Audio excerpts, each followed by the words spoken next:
Hello, good evening, everyone, and thank you for joining us on another edition of Athletics 360. So today's edition is a Africa Day 2023 special. So happy Africa Day, everyone, and thank you for joining us. So today it's May 25th, and is the 60th anniversary of the establishment of the Organization of African Unity, also known as African Union. So this particular episode, we're focusing on the Africa Day and we're celebrating our athletes. Also, we're celebrating the slogan of the African Union, Africa, our future, Africa, our future. So, talk about the future of Africa athletics. We have someone today, a special guest, to join me in the studio to talk about the ways that we can unlock revenue stream for our athletes in Africa, and we're gonna get to that shortly. But first, let me introduce the guest. Her name is Rebecca Elliot, and she is the co-founder of ProTouch Africa. ProTouch Africa is a purposeful-driven and for-profit sports tech business founded in 2016 with a purpose to enable African athletes to perform on the world stage. So we will be having a discussion with Rebecca to tell us some of the things she does for ProTouch and how they can help African athletes to improve their visibility and also to add value, to leverage on the value and a brand on the world stage. So, Rebecca, thank you so much for joining me on this episode. Hi, Rebecca. Hi, Yomi. Thanks very much, and happy Africa Day. Thanks for having me on the show. Happy Africa Day to you too. So can you briefly tell us about yourself and what you do at ProTouch? Sure. So, as you mentioned, we started a sports tech business back in 2016, really with the focus around enabling African athletes to perform on the world stage. Really, what that means is we provide platforms to enable alternative revenue streams for clubs, federations, teams, and athletes themselves. And really, our view of it was that, we have such an enormous talent here in Africa. But to be honest, the biggest challenge or the toughest challenge that our athletes face is that of funding and opportunity. So that was really how this all came about. I've spent the best part of the last 30 years developing customer engagement, loyalty, and reward strategies, primarily for the retail, financial services, and healthcare industry. And I moved into sports when my family started funding what became the #1 continental cycling team in Africa between 2019 and 2022. And I was constantly looking for more sustainable ways to keep funding this team and the individual athletes to give them opportunity to be able to race internationally and gather the experience that they needed to become pro athletes. So that was really how I started moving my business from loyalty and rewards into fan engagement, which wasn't really a massive move. The concepts are the same, but it was very much around how one leverages the fan engagement and fans to actually further help athletes to achieve their dreams. So that is really how it all came about. Our business currently, as I said, represents a range of different fan engagement platforms. We use various strategies to engage fans, and we build digital platforms out. And currently, we're working with some top football teams in Southern Africa. We've got 2 African rugby teams, the South African Hockey Association. We've got an African basketball team, and we're doing a variety of different projects across AI-based cameras that are live streaming school sport. We were part of the startup team for that project for Africa's largest sports broadcaster, and we're working with a number of brands that are building global fan involvement systems for fans of the world. So, apart from working specifically with teams and federations and associations looking for ways to further fund their athletes, we started really developing some of our own projects as well. We have a project in development now called Podium Pursuit that we'll be launching towards the end of this year. And that is really focused around a fan-owned athlete impact investment platform, supported by Africa's biggest brands and sports enthusiasts globally and built on the blockchain. So our vision is very much around creating a transparent and sustainable funding mechanism for athletes that obviously supports high performance, but also unlocks value for athletes, the brands that support them, and the fans and the investors. So right now we have a community of about 4,000 top performing athletes from Africa. We've built dedicated digital athlete profiles for these athletes, and we're starting to aggregate now the 30 million fans globally that follow these athletes with the brands that support them. Our next step will obviously then be activating the Podium Pursuit profiles, and then these athletes will actually be issued tokens that are based on their performance and their index ranking, which provides them access then to athlete services and various funding mechanisms as we go into 2024. So that is a big focus for us in terms of our own projects, and really starting to move from just looking for ways for teams to fund athletes, but to actually have an athletes first approach in terms of African athletes and giving them access to, funding and opportunity. But, as you said, what comes with that is, what else can the athlete do for themselves? Yeah. So the question I have is, how does the Podium Pursuit work? How does Podium Pursuit work? So right now, as I said, we're in development. We're launching in the first quarter of next year in the lead up to Paris 2024. But basically what it involves is an ecosystem of top performing athletes from Africa. So this database started with all of the African athletes that went to Tokyo. And from there, we started building out all the additional athletes that went to Commonwealth Games and various other African Games, Africa Cup, international events where African athletes across 36 different sports and 54 different countries. So we've been tracking a number of athletes over the last 18 months and building out those profiles and doing integrations into their notable results and into their successes. We've started pushing out our social media where we're following and recognizing African athletes on the world stage and really starting to build the community out. So that's really the phase that we're in at the moment. The next phase will be onboarding these athletes onto their digital profiles and getting the athlete themselves to start using the profile like you would use LinkedIn to promote the brands that support them, to post up videos, post their own content. And so really what we're doing is we're providing a platform for athletes to be able to get closer to their fans, and at the same time for fans to get closer to athletes and find ways to help to support those athletes on their journey, and really become part of the successes and all the trials and tribulations that go with being an athlete. So that's really our sort of first phase. The second phase will then start kicking in with access to a variety of different products and services that athletes make use of, where they will be able to access discounted flights, accommodation requirements. A lot of these athletes obviously travel around the world to do qualifying events. in order to be able to participate in world championships, in Olympic Games, and the like. So we've onboarded a number of key global partners who will be providing value adds to these athletes. And they can come in the form of, for example, airline tickets with access to business class lounges, Okay. the ability to have their sports equipment fly for free, etc. So we focused quite heavily initially on products and services that athletes spend money on this journey.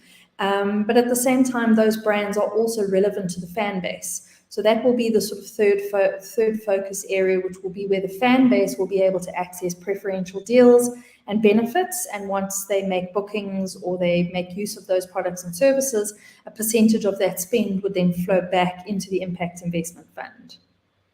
Okay. So the athletes that are part of the project, how do they join? Do you select them yourself, or is it by invitation? So phase one will be by invitation only. As I said, we've been building out a database of top performing athletes from the athletes that participated in Tokyo, and obviously adding additional athletes as the months have gone on. So that will be our initial invitation base, which is sitting at about 4,500 athletes now. And once we've got through that phase and launched out with those athletes, we will then open up for athletes to register and apply to be part of the program. And once they come into the program, our algorithm that we've built actually ranks the athlete based on a couple of criteria. So on one level, it takes their global ranking, and then it also establishes whether or not the athlete is also a medalist. And then the third criteria, which is actually one of the most important ones, is the athlete's popularity level. So that takes their social media following and calculates their rank with us as Podium Pursuit. The ranking that athlete falls into is what will then open the door for them or unlock value for them in terms of access to funding, as well as access to preferential deals and benefits that should bring down their cost related to being an athlete. So yes, so our first phase is an invitation only, and then phase two will be opening up for athletes to be able to come on and register on our platform.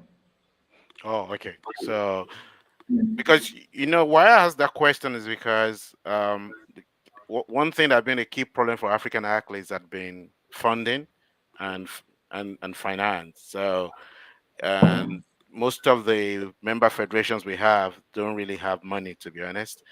And so our athletes, even the main elite ones, have struggled most of their career.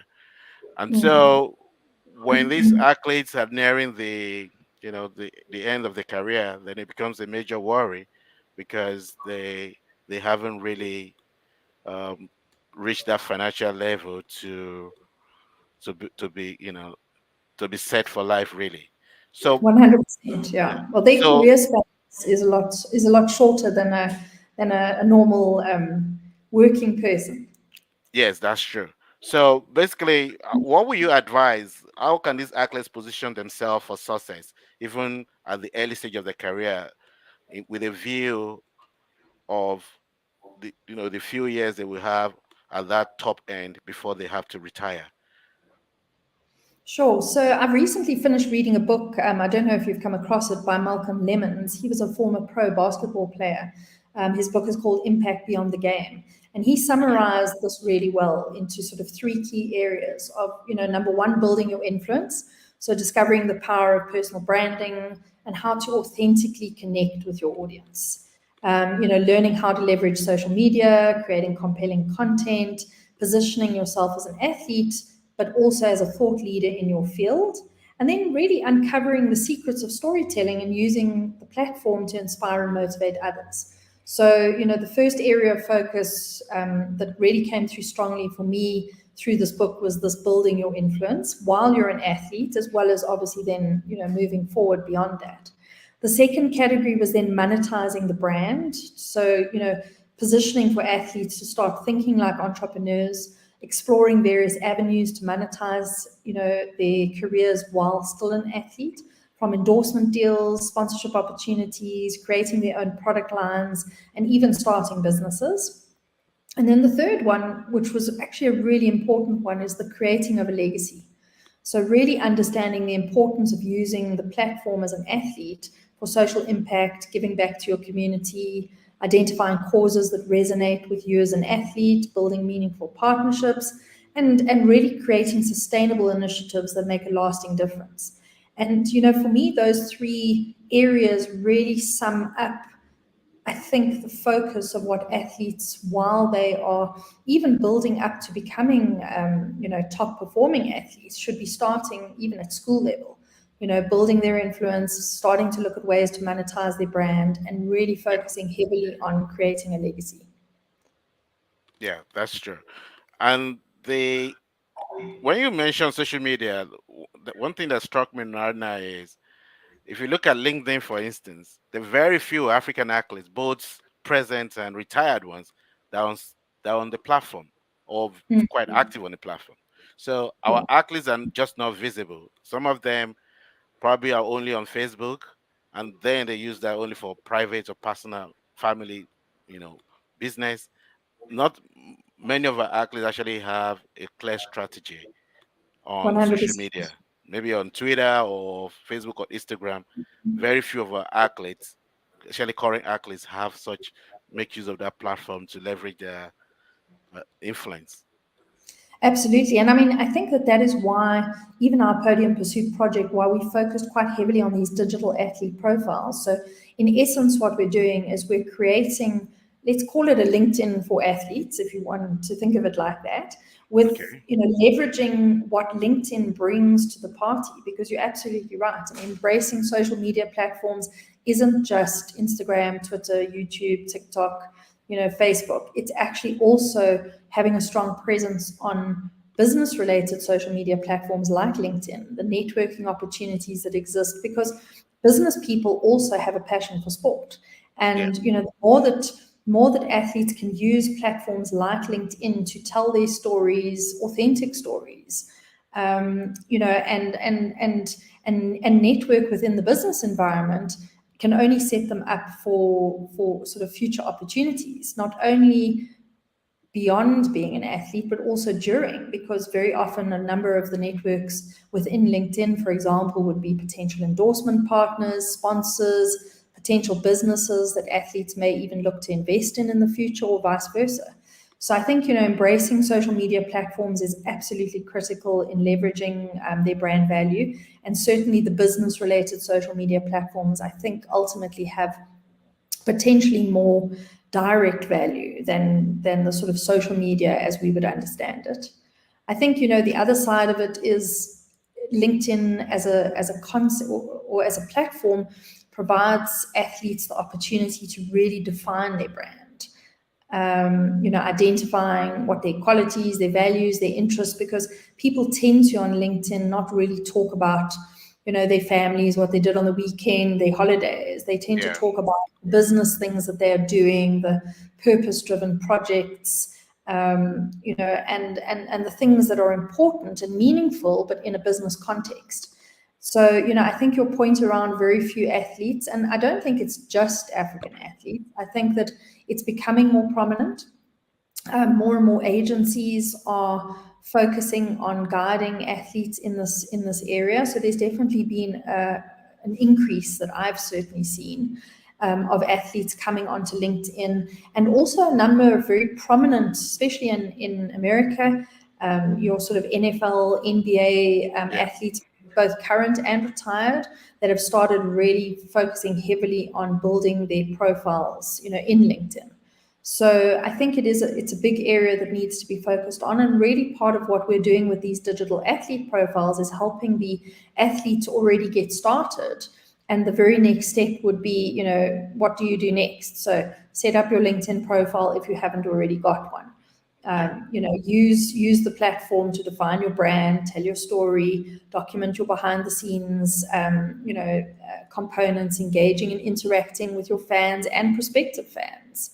So, we definitely do see those as key areas that need to be used.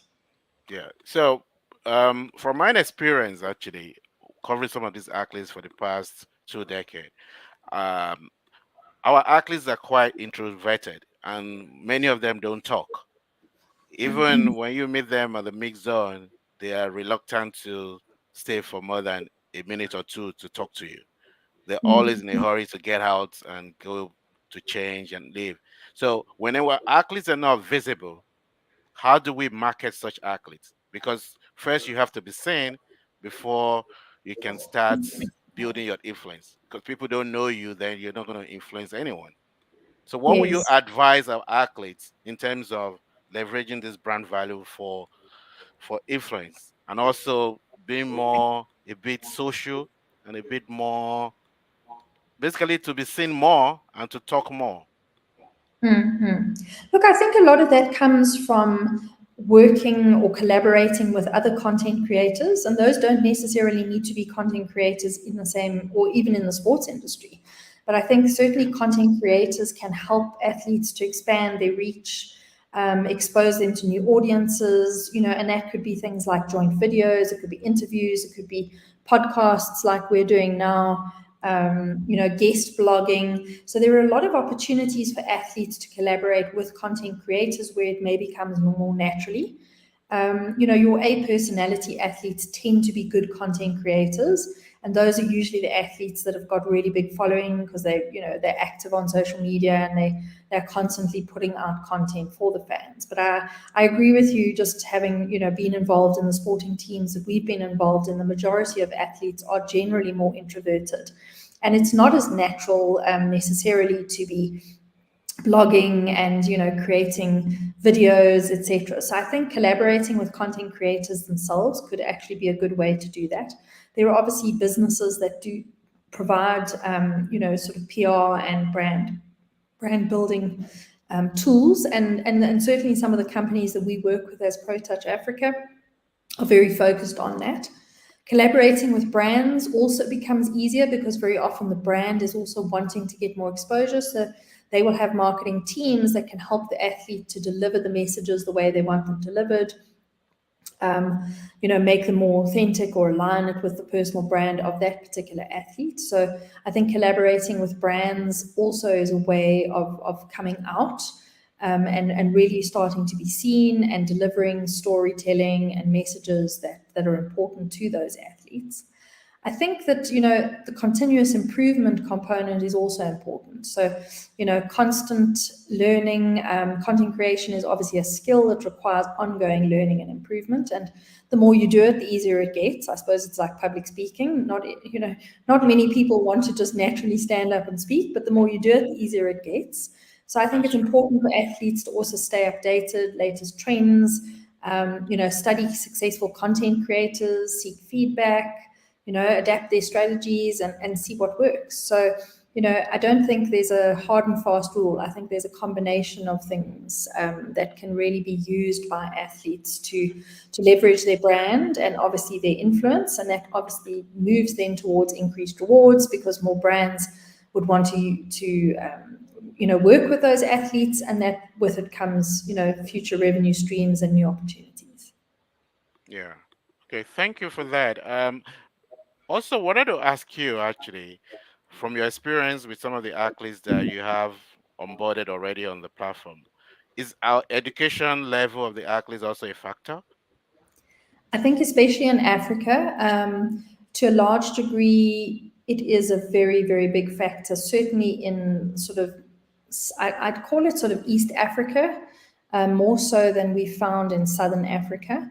And going up into West and sort of Northern Africa, not as much so.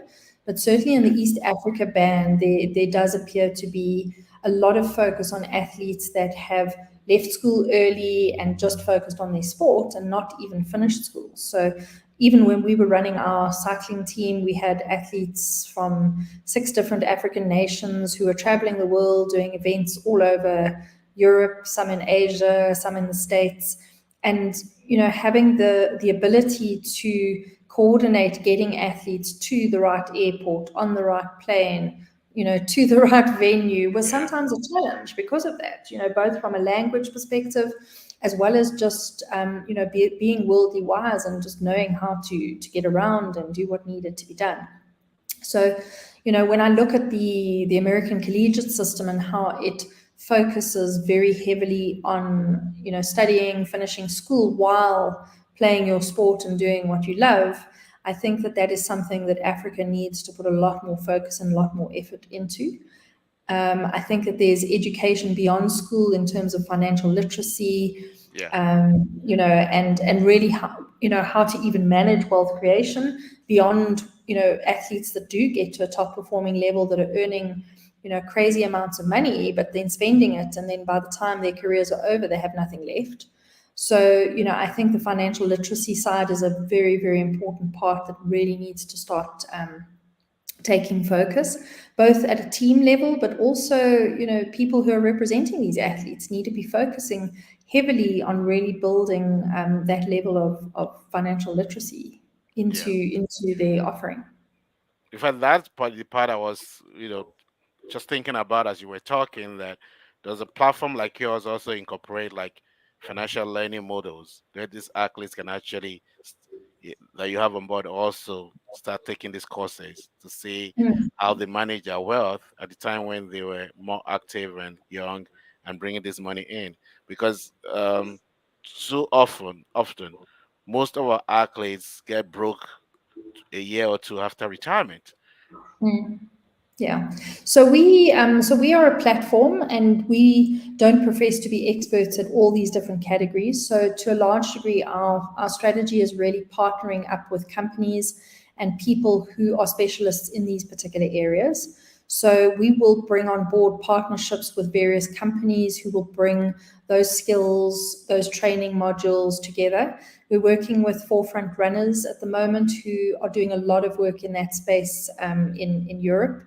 They're really focusing quite heavily on building collaborative networking opportunities for athletes that also come with these learning experiences and access to information, access to mentors. I'm working with another crowd up in Morocco that are also very focused around mentoring programs with athletes. So, our platform is very much around providing the ability for an athlete to grow and to access funding where required. But also, we will plug in these sorts of partners who bring areas of expertise that we believe also need to make up part of the offering. So we won't specifically be driving these particular areas. We will bring in specialist partners who focus, completely on this, so that we bring the best possible opportunities to the athletes. Okay. So, just before um, I let you go, there's one other thing that I wanted to ask you in in terms of what these athletes bring to the table. Um, do we need to also reach out to government to also have like an enable environment and provide policy to help some of these athletes, especially in terms of corporate investment in the athletes and the sport itself in Africa?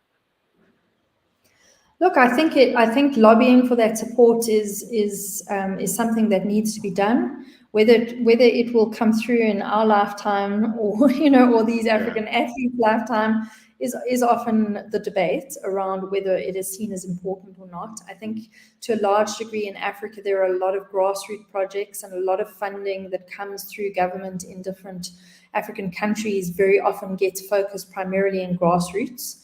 I think that that is required, but it's no good putting all the investment into grassroots and not having anything in the middle that actually is the next step up from grassroots. So I think it's important to lobby for that support. But our focus has been very much around saying, look, we're going to focus on privately creating transparent funding opportunities and platforms. And if those sorts of things start to come in play, then we can be in a good place to be able to provide access to those sort of support areas. I think that skills development is critical. And beyond an athlete being an athlete themselves, very often athletes try and stay within their sport. So being able to access even skills development or enterprise development type budgets from government or from corporate that could be pushed into building skills, whether that's turning an athlete over time into a coach, into an assistant, a marketing yeah, person, an influencer. I think that those are the areas where I think that government and certainly corporate companies that have these sort of budgets allocated could really be focusing well. And I think by having a platform where projects and these organizations can plug into is important too, because a company might be very happy to put some funding in, but then doesn't know where to start. So if Yeah. we can start creating the ability for institutions or projects to be able to upload what they do, what they're offering, we can start to aggregate that and make that available to corporates to consider as part of their funding mechanism. Yeah, I mean, even beyond government direct investment into the sport is also creating policies that encourages corporate bodies to invest in sport, like Yeah, rebates, like tax offerings that actually encourages them to put their money in sports. Because 100%. in Nigeria, there was an initiative by the Ministry of Sport called Adopt an Athlete, where companies have been encouraged to adopt specific athletes and sponsor their training and fund their season up to and during the major championships. Do you have Mm. something similar in South Africa? Yes, we do. We do. We have a number of those initiatives that are in place. And as I said, I mean, there's some really good work that is being done. I think often what happens though is that corporates tend to get involved in putting money into projects like that are charities. And at the end of the day, one needs a sustainable model, not a model that is just Yeah. sponsorship or charitable donations, because year on year that isn't always a sustainable model. So I think what we're trying to do is bring a more business-oriented, sustainable model that allows those projects to still benefit, but do it in a more structured manner that is transparent, that is, built on business and commercial principles, which then drives more sustainability. And you create a virtuous cycle that helps to feed upon itself, not each year the projects wondering whether or not that corporate is going to fund them again the following year. So yes, I do think that those are very important aspects. Okay. So thank you so much, Rebecca, for coming on the show and speaking to us about Pro Touch and what your team is doing about unlocking value for African athletes. And we look forward to the launch of the product and hopefully follow up with you on another episode in future to see how Perfect. the project's going. Thank you, Yomi. It was great being on the show, and thanks to your listeners. Yeah, thank you so much, and have a happy Africa Day to you and everyone listening. Okay, Um, great. thank you so much. Have a good evening. Yeah, you too. Thank you.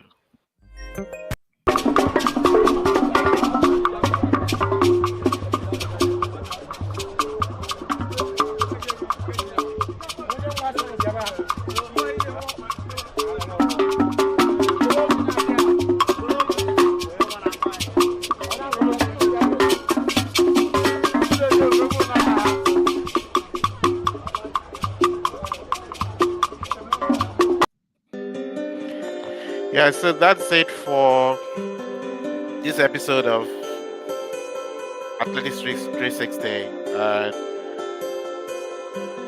special program. So we'll come back to you next week, Tuesday, on the normal Athletics 360 review from Rabat Diamond League. So we were about to talk about today, but the time is gone now. So hopefully, do have a lovely week and God bless.